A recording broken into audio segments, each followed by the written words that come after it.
आज हम कैलेंडर का पार्ट 3 पढ़ेंगे। तो यहाँ पर जो आज क्वेश्चन दिया हुआ है बहुत इजी क्वेश्चन है, और चाहे तो आप फर्स्ट एंड सेकंड पार्ट देख सकते हैं, उसकी लिंक मैंने डिस्क्रिप्शन में दे दी है, तो आप वहां से देख सकते हैं। वो इम्पोर्टेंट कॉन्सेप्ट था। तो जैसे कि यहाँ पर देख रहे हैं 26 जनवरी 2018 को फ्राइडे था, तो 15 अगस्त 2018 को क्या होगा। बड़ा सिंपल सा मेथड है, कोई ज़्यादा डिफिकल्ट नहीं है, बट थोड़ा सा बेसिक को समझना पड़ेगा जो इम्पोर्टेंट है। तो आइए शुरू करते हैं।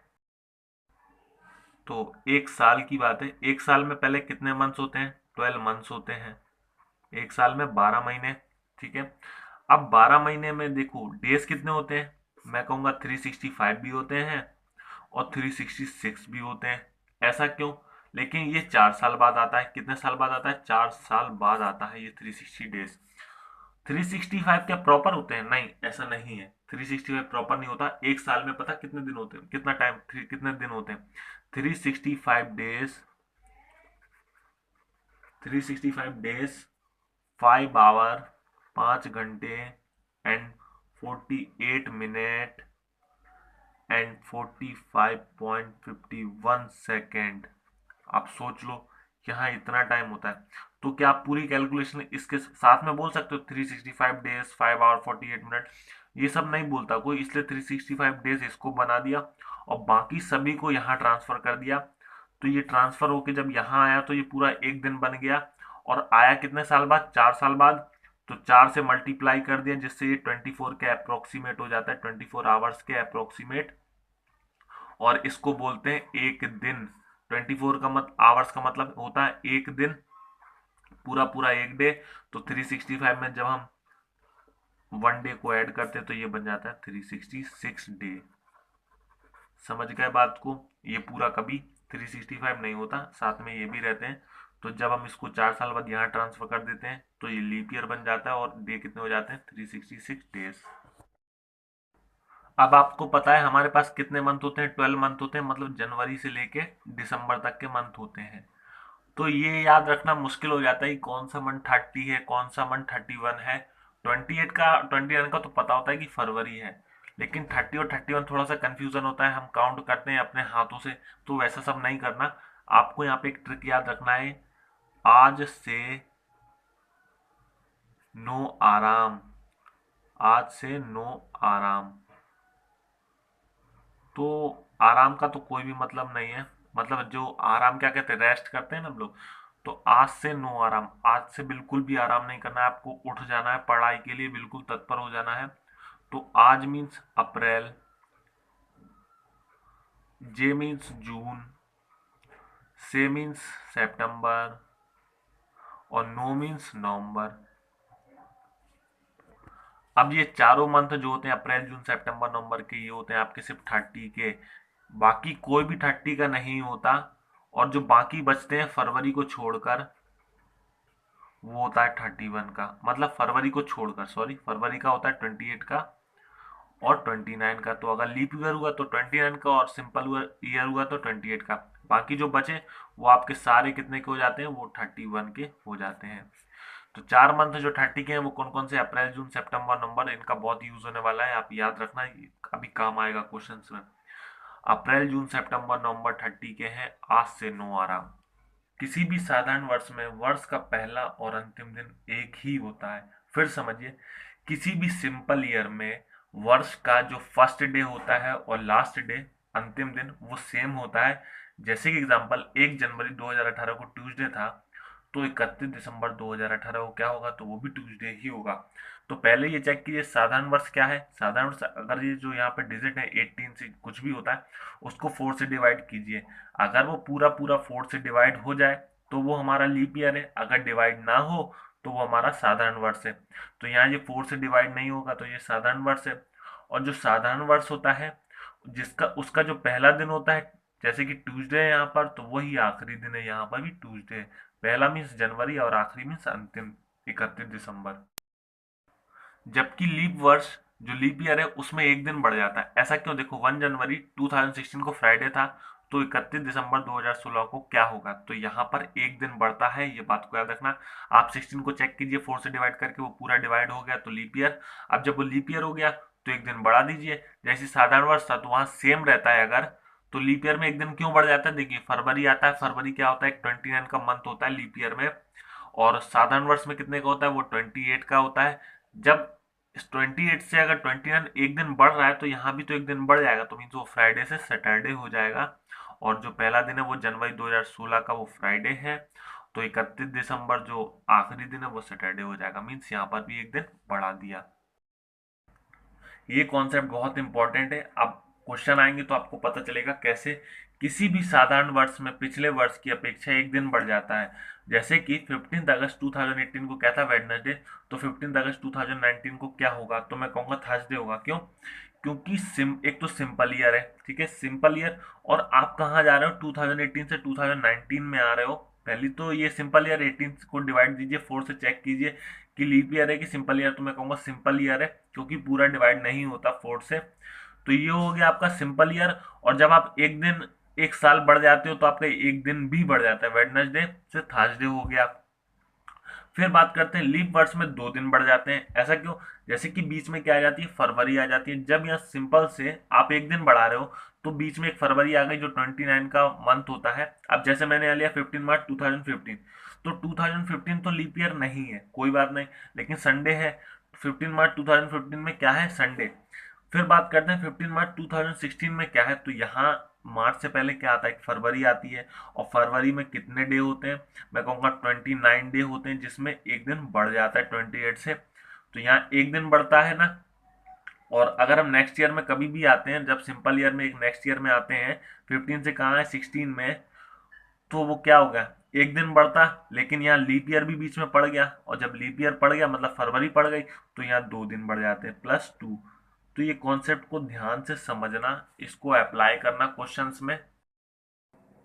तो बात करते हैं 26 जनवरी 2018 को क्या था? फ्राइडे था। तो 15 अगस्त 2018 को क्या होगा? तो देखो इसके लिए आपको मंथ पता चल गए हैं कि जैसे कि हमारा जनवरी कितने का होता है? 31 का होता है। फरवरी कितने का होता है? अगर लीप ईयर है तो 29 का, और सिंपल ईयर है तो 28 का। तो मैं कहूँगा ये क्या है? सिंपल ईयर है। ये सिंपल ईयर है तो हमारी फरवरी कितने की होगी? 28 की। और आप पूरा काउंट करते चले जाओगे कहाँ तक? अगस्त तक। तो ऐसे में बहुत टाइम लगने वाला है। इसके लिए आप पहले एक छोटा सा कॉन्सेप्ट समझ लीजिए। जैसे कि आप 31 है, 31 डे है, तो 31 का आप कोड याद रखिए 3। 30 है तो इसका कोड याद रखिए 2। 28 9 है तो इसका कोड याद रखिए 1। और 28 है तो इसका कोड है 0। ऐसा क्यों? जैसे कि देखो कोड इसलिए मैं ले रहा, अगर आप 31 और 30 इन सबको प्लस करते चलोगे तो बहुत टाइम लगेगा। लेकिन आप 3 ये +2 ये सब करोगे ना तो ईजी हो जाएगा। 3 2 5 ऐसा होता है। ऐसा होता क्यों है? देखो 3 क्यों लिखा हमने? जैसे कि 31 है, मैं 7 से डिवाइड दूंगा इसे, तो 7 4 ज़ा 28, मतलब 31 को 7 से डिवाइड दिया तो 7 4 ज़ा 28, रिमाइंडर कितना बचा? 3। जो यहाँ रिमाइंडर आता है ना, बस मैं उसको उसी को लिखता चलूंगा। अगर मैं 28 जीरो क्यों बचा? देखो 28 तो 7 से डिवाइड दूंगा, 7 4 ज़ा 28, कुछ भी नहीं बचा ना, तो 0। ऐसे ही ये इन सब के कोड हैं, आपको सिंपल करने के लिए बताया गया है। तो देखिए, मुझे 15 अगस्त 2018 को बताना है, तो कहाँ से बताना है? जनवरी से। तो जनवरी फरवरी, ये मैं सब समझाने के लिए लिख रहा हूँ, आप इतना नहीं लिखना। जनवरी फरवरी मार्च अप्रैल मई जून जुलाई एंड अगस्त, ठीक है, मुझे यहीं तक जाना है। तो जनवरी के मेरे कितने दिन खत्म हो चुके? 26 खत्म हो चुके। 26 बचे कितने? 31 का मंथ होता है ना, तो मेरे यहाँ 5 डे बचे। अगस्त में मुझे कितने पूरे के पूरे दिन लिखने पड़ेंगे? 15 के 15। अब देखो फरवरी का कोड कितना होता है? मीन्स पहली बात तो ये क्या है? सिंपल ईयर है, तो फरवरी में 28 डे होंगे। कितने होंगे? 28 डे। तो 28 को मैं 7 से डिवाइड करता हूँ तो 0। बस कोड याद रखना। मार्च को कौन सा मंथ होता है? मार्च आपका क्या होता है? 31। और 31 के लिए फिर यहाँ पर कोड क्या रखेंगे? 3। अप्रैल का क्या होगा? 30। मैंने बताया ना आज से 9 आ रहा, वही ट्रिक है। अप्रैल का कितना हो जाएगा? 30, तो आप यहाँ रख दोगे 2। मई के लिए 31 तो फिर 3। जून के लिए 30 तो आप यहाँ रख दो 2। और जुलाई के लिए फिर 3। इन सबको प्लस कर दो। अब हमें निकालना क्या है? दिन निकालना है ना, तो आपको 7 से डिवाइड करना पड़ेगा। तो आप क्या करोगे? इन सबको ऐड करोगे।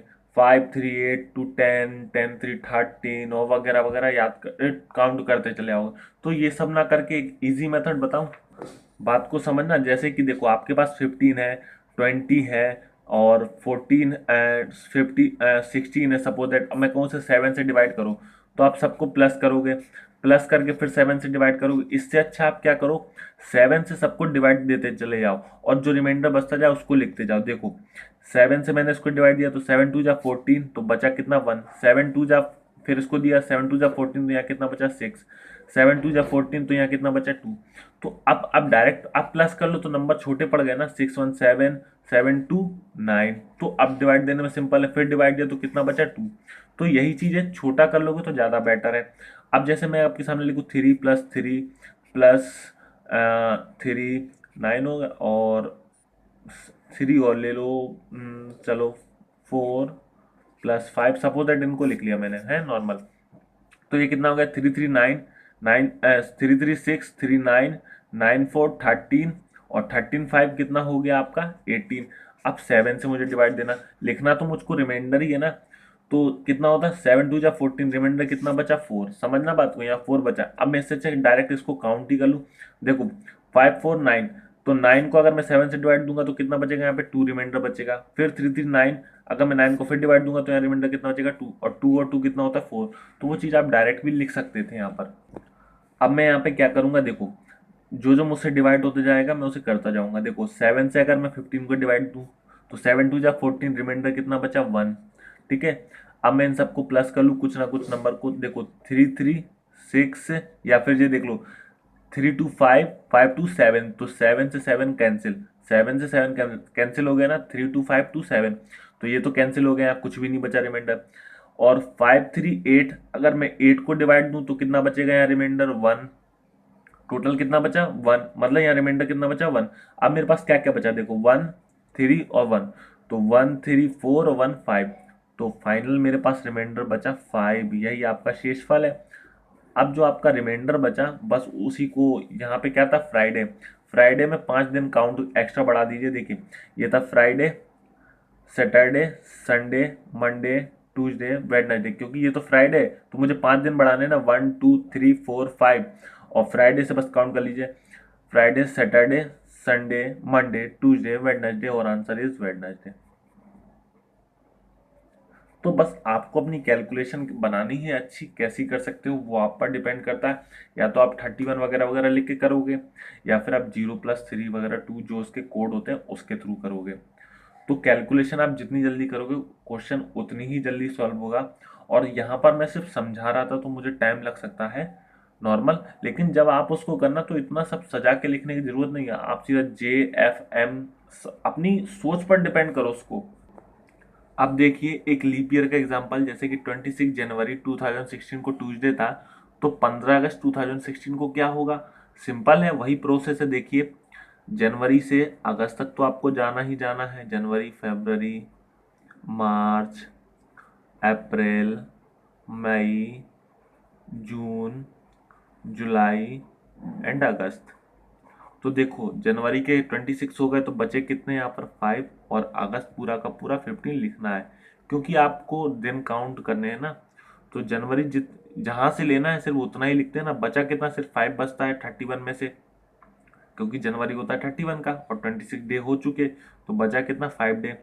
फरवरी का कोड यहाँ पर देखो, ये लीप ईयर है ना, तो लीप ईयर कितने का होता है हमारा, फरवरी 29 का हो जाता है। और 29 का हो जाता तो मैंने 29 का कोड बताया है, कितना होगा 1।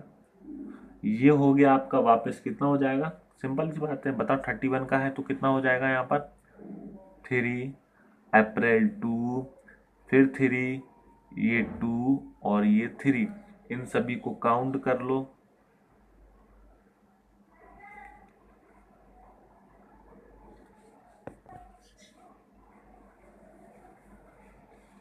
और आप इसको 7 से डिवाइड कर दो, तो मैं कहूँगा आप पूरा क्यों डिवाइड देना, नॉर्मल 3 2 5 2 7, तो 7 से 7 कैंसिल, कट गया। फिर देखो 3 3 6 1 7, तो ये भी कैंसिल हो गया, कुछ नहीं बचा यहाँ पर। अब 15 और 5 बचा कितना, 20 और 7, 20/7, मतलब 15 और 5 बचा ना, तो ये हो गया 20। अब मैं 20 को डिवाइड दूंगा तो कितना हो जाएगा यहाँ पर,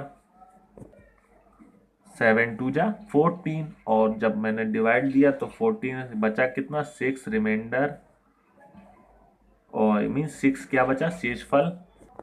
तो आप ट्यूसडे में 6 को प्लस कर दीजिए। तो मैं कहूँगा ये हमारा ट्यूसडे है। 6 ऐड करेंगे तो ये हो जाएगा 1 2 3 4 5 6। तो ट्यूसडे के बाद Wednesday, Thursday, Friday, Saturday, Sunday, Monday. तो क्या आ गया, मंडे। सिंपल है ना, कुछ कठिन तो नहीं।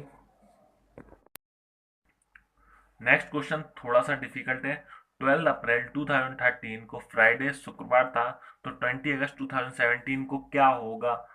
तो क्वेश्चन थोड़ा सा टाइम ले सकता है। जब यहाँ फ्राइडे था तो यहाँ क्या होगा, और वो भी 4 साल बाद, सिर्फ 13 में 4 ऐड कर दिया। तो पहले क्या करो, बहुत सिंपल है। आपको ये 13 जो दिख रहा है ना यहाँ पर, इस 13 से 17 तक लेके आओ, इसको भी 12 अप्रैल 2017 तक ले आओ, सिंपल हो जाएगा। देखो 12 अप्रैल, देखो मैं यहाँ सिर्फ लिख रहा हूँ, ध्यान देना, आपको इतनी कैलकुलेशन नहीं करनी। 12 अप्रैल 2013 को क्या था, फ्राइडे। तो मैं कहूँगा 2014, 2015, 2016, 2017, यहाँ बातों को ध्यान से समझना। और ये क्या है, सभी सेम है, 12 अप्रैल 12 अप्रैल 12 अप्रैल 12 अप्रैल। तो, 12 अप्रैल 2017 तक मुझको आना है। तो मैं कहूँगा जब नेक्स्ट ईयर में आते हैं तो क्या होता है, एक दिन बढ़ जाता है ना, तो फ्राइडे से ये हो गया सैटरडे। सैटरडे से फिर देखो एक दिन और बढ़ गया, क्योंकि देखो पहली बात तो ये सभी सिंपल ईयर चल रहा है, लीप ईयर नहीं है। सैटरडे के बाद क्या हो गया, संडे। फिर संडे से यहाँ नीचे आएंगे तो देखो 12 अप्रैल से पहले एक फरवरी आ जाता है। और जब फरवरी आ जाता है तो ये क्या हो जाता है, पहली बात तो ये लीप ईयर है, 2016 क्या है, लीप ईयर। और यहाँ फरवरी कितने की होती है, 29 की हो जाती है। तो यहाँ 2 दिन बढ़ जाएंगे, संडे के बाद मंडे, और मंडे के बाद ट्यूसडे। इस बात को ध्यान से समझ गए होगे आई होप। यहाँ क्या है, लीप ईयर है, और 2 दिन बढ़ गए यहाँ पर। यहाँ तो एक एक बढ़ा, क्योंकि ये सिंपल ही है ना, 13 सिंपल, 14 सिंपल, 15 सिंपल।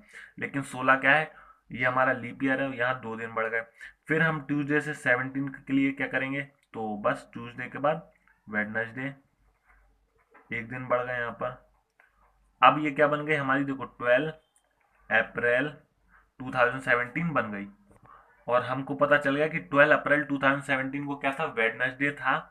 तो 20 अगस्त 2017 को क्या होगा, अब आप आसानी से निकाल सकते हैं, जैसा पहले मेथड था वैसे ही है बिल्कुल।